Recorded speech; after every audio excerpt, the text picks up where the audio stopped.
In this simple video tutorial, I'm going to share with you how you can set photo to view once on Telegram. It can be either a video or photo to only be viewed once when you send it to someone on Telegram. To do this, simply open up your Telegram. On your chat page, let's select this chat right here. Tap on your file icon to choose any photo or video.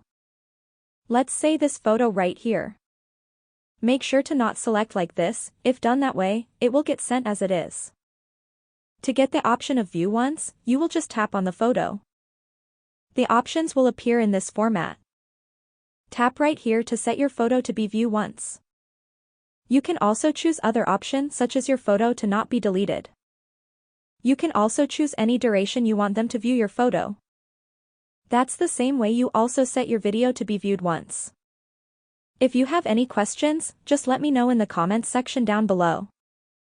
Please don't forget to leave a like, share and subscribe for more video tutorials like this one.